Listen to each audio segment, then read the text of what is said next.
Good morning. We are going to be reading the last part of the Jason and the Golden Fleece video that we read the first two parts of the story last week. This is part 3 of a very abridged version of this story. There's a lot of things that are cut out. However, it's still really good telling of the story as a whole. Do you all remember how the fleece ended up at this cave that the dragon was guarding?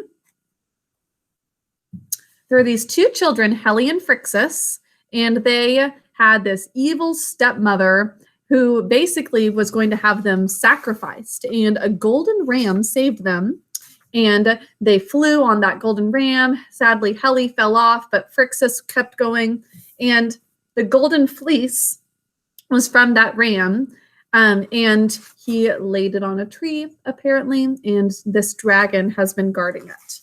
Now enter Jason.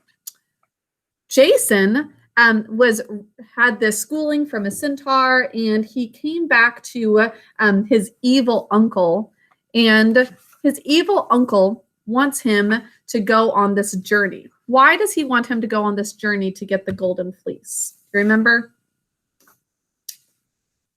He wants Jason to die in the process of getting it. Very similar to what we saw with Perseus in the story before. So Perseus went on kind of this death mission where basically the goal was for him to die. It's the same thing for Jason. Aeson, his uncle, wants him to die on this journey. Let me see if I got that right. Jason's uncle. Oh, Aeson is Jason's dad.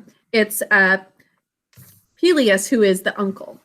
So Peleus just wants Jason to die in his attempt at getting this golden fleece because he's afraid that Jason is going to take over the throne because there was a story by this oracle that said that a man with one sandal, which Jason happened to have just one sandal on, was going to take over the kingdom.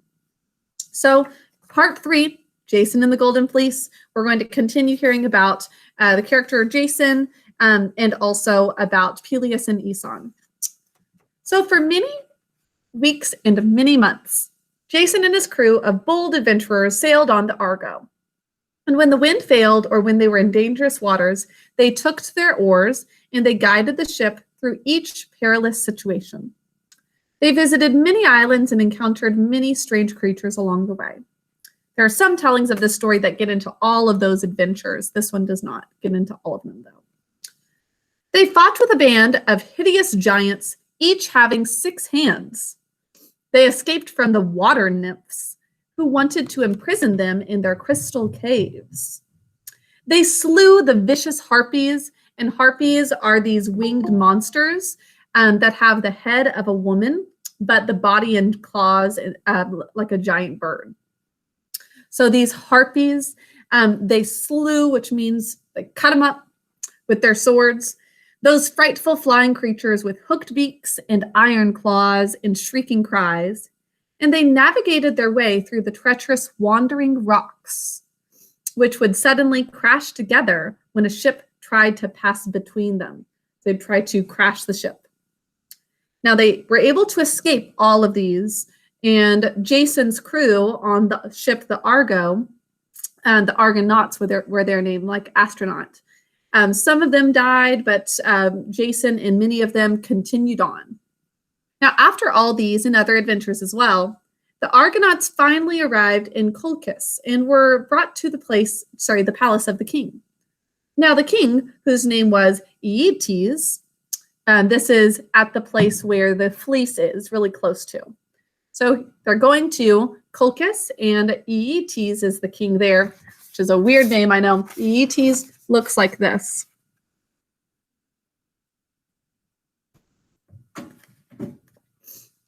Had 2 children, a little boy of whom he was very fond, and a dark-eyed, dark-haired teenage daughter named Medea. Medea is going to be important in this story.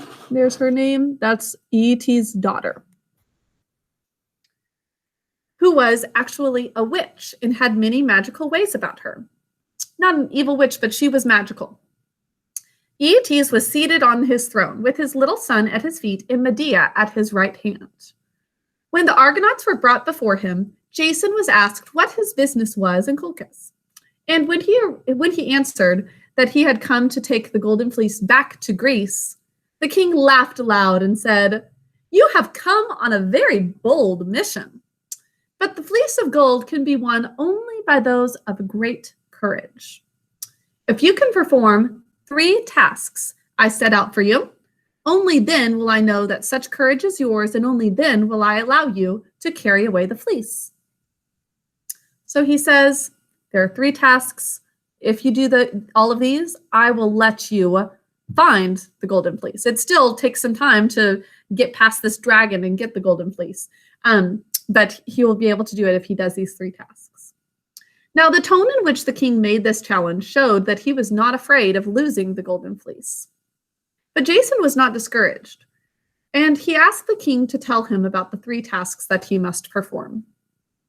The first task, the king replied, is to yoke, which means join together, 2 fierce, fire-breathing bulls to the plow, and with them to till 4 acres of land. They're going to have these bulls side by side tilling the land, which means to kind of break it up so that they're able to plant seeds. The next is to sow the field with dragon's teeth. So rather than planting seeds, they're going to put dragon's teeth all across the field. That's what Jason has to do. And they're fire-breathing bulls, remember. Now, and then you will conquer all of these armed warriors that will spring up out of the earth from these teeth. So all of these teeth, these dragon's teeth, are planted like seeds, and instead of a plant growing, a fierce soldier is going to emerge from the earth. Now, the third is to kill, let's see, that was the first task. And the third is to kill the fierce dragon that guards the Golden Fleece in the woods, but who never sleeps by night or day. Just a minute. Did they skip over the second altogether? We'll get to the second. Now, the third is to kill the fierce dragon that guards the Golden Fleece in the woods, but who never sleeps by night or by day. So dragon that never sleeps, he has to get past in order to get the Golden Fleece. And he is told he has to kill this dragon. When you have succeeded in doing these 3 things, you may take the Golden Fleece back with you to Greece. Having said this to Jason, the king dismissed all the Argonauts with a wave of his hand. Now, although Jason would not let the king see it, he was just a little discouraged when he heard what the tasks were. He walked away from the palace, down toward the shore where the Argo was anchored, and he thought of Juno's promise. Remember what Juno had said?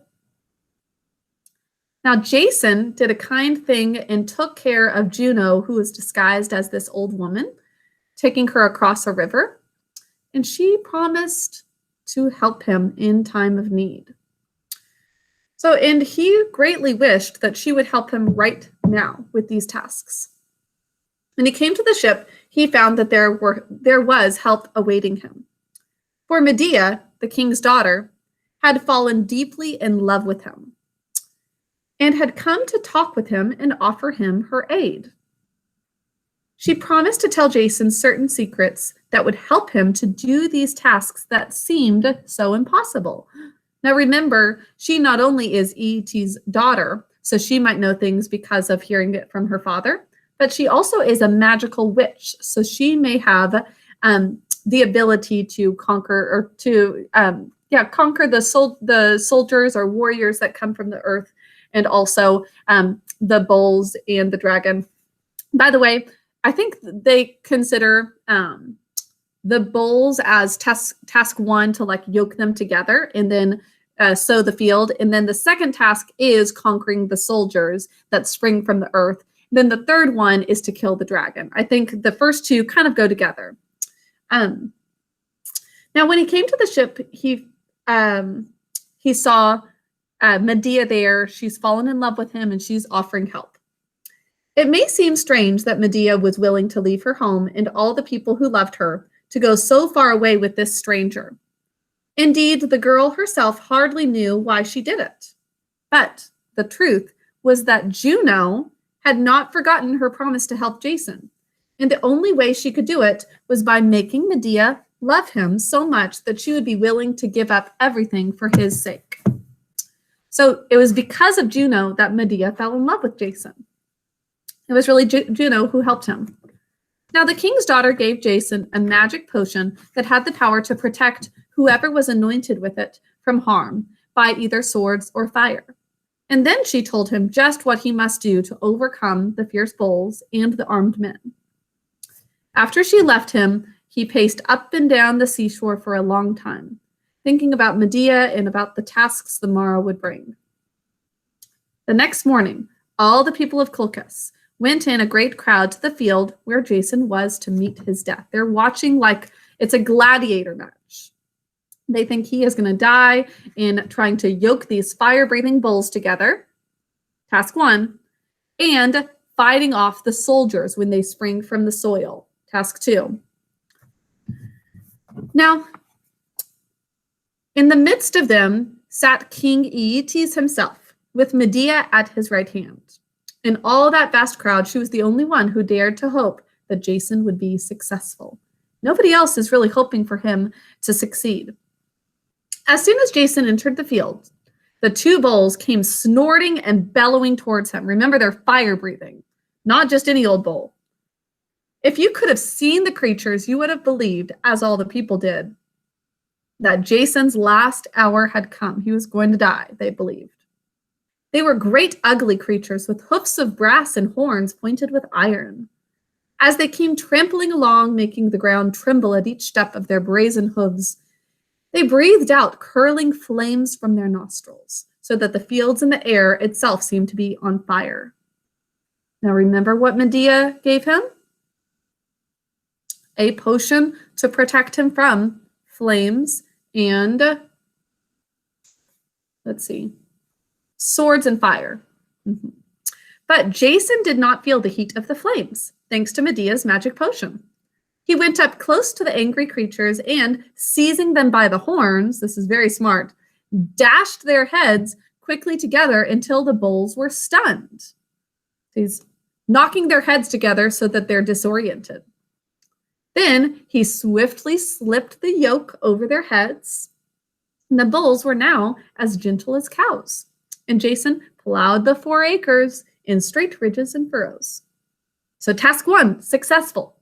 He yoked these bulls together and plowed the field. Next, he was given a sack of dragon's teeth, and he sowed these teeth on the left and the right in the soil he had just turned up. So he's putting a dragon tooth in each of those spots, just like he would putting seeds in soil. In less time than it takes to tell, a mass of helmets began to show above the ground. So these dragon's teeth are magical, and soldiers are growing from them out of the soil. So imagine a little helmet starting to emerge, coming out, and it's a fierce warrior all over this massive field. There are dozens or hundreds possibly of these soldiers. Now, just as the little leaves pierce through the soil in the springtime, were these helmets starting to emerge from the earth. But whereas the leaves are followed by pretty blossoms, these helmets covered a very ugly crop of fierce armed soldiers who leaped out of the furrows, all furious for battle, and all rushed to slay Jason. All of them are coming out of the earth. Specifically, their goal is to kill Jason. Remembering Medea's advice, he picked up a large stone and threw it into their midst. Just a random stone he's throwing into their midst, which caused each of the soldiers to think that his neighbor, another soldier close to him, had thrown the stone. They turned their attention away from Jason, so they're getting confused. Instead of looking at Jason, they're looking at the soldier next to them thinking, did you throw that stone at me? And getting angry at the other soldier rather than saying that it was Jason who did it. And instead, they turned upon each other with their spears and swords. So they're starting to cut away at each other with their swords at the other soldier, which makes them seem, fairly stupid, but they are possibly not fully developed because they just sprang out of these dragons' teeth. So they may not be full people. They're really just warriors whose whole goal in this life is to be able to kill Jason. Now, in a few minutes, they were all fighting and struggling in a confused mass. So they're all just fighting each other, killing each other. And Jason's over there thinking, well, my job's easy now. He just threw the rock among their midst and they started to kill each other. So he doesn't have to fight any of them. They fought so fiercely that in a short time, the field was strewn with the dead bodies of all of the men who had sprung up from the dragon's teeth. They're all dead. They killed each other. Jason didn't have to do anything other than confuse them at the initial. Of course, the people all rejoiced at Jason's success, but the king looked angry and sullen. Of course. Now, he knew very well that Jason could not have succeeded except by the aid of magic. And he suspected that in some way Medea had helped this stranger, which is correct. Therefore, when Jason asked for leave to begin his third task, the king answered that he had done enough for one day and that he should rest until tomorrow. But that evening, Medea, who could see that her father suspected her, came to Jason and told him that he must kill the dragon that very night and then sail for home. She said that she feared her father would put her to a cruel death and that he had planned for some harm to befall the Argonauts as well. She gave Jason a drug that would put the dragon to sleep. Oh, good. And Jason made his way alone in the dark forest. He had not gone far when he noticed a golden light among the forest trees, and he knew that he must be near the treasure that he was seeking. So he went along carefully, and when he came within sight of the dragon, he doused his spearhead with the magic drug, and he cast his spear with a mighty throw. So that special drug that's going to put the dragon to sleep is at the tip of the spear. So as he throws it down, as long as it gets on the dragon will magically go to sleep. And it was just as Chiron had taught him. That's the centaur that taught him in part 2 of the story. The point embedded itself in one of the dragon's eyes. Very similar to what we saw with Perseus. There's a lot of fighting that involves piercing a creature or a person's eye so that they're unable to see. It's very disorienting. And the beast hissed and roared so loudly that all the people in Colchis were shaken from their beds all over town, even in this remote cave. All the people in the town close by were shaken from their beds. Soon the drug took effect and the wounded dragon lay down fast asleep. Now Jason climbed up on the neck of the beast and he hewed off its head with one mighty stroke of his sword. It's clean off. He seized the golden fleece from the branches of the sacred oak tree where it hung, shining like a golden cloud at dawn, and he then hurried back to the ship. So he's successful. The Argonauts were very glad to see him, and Jason, taking Medea in his arms and carrying her aboard the Argo, called for the anchor to be lifted and the sails unfurled at once. So they're going to leave this place, and Aeetes does not think that there's any chance that he'd be able to actually kill the dragon that night, but he did, and he's escaping. The ship slowly began to pull away just as the people of Colchis came running down to the shore, and they launched volleys of arrows out into the bay. But these were deflected by the shields of the Argonauts, and soon the ship was far out to sea, heading toward home, carrying the Golden Fleece. After another long and hard journey filled with more adventures, they at last reached their homeland. Jason banished his uncle from the kingdom and set his father back on the throne where he was rightfully there to begin with. Thus he fulfilled his vow, and the Argonauts had shown that there truly were heroes still alive in the land. As for King Aeson, he had grown young again because of all his happiness at his son's return, and he ruled his kingdom in peace for many, many years.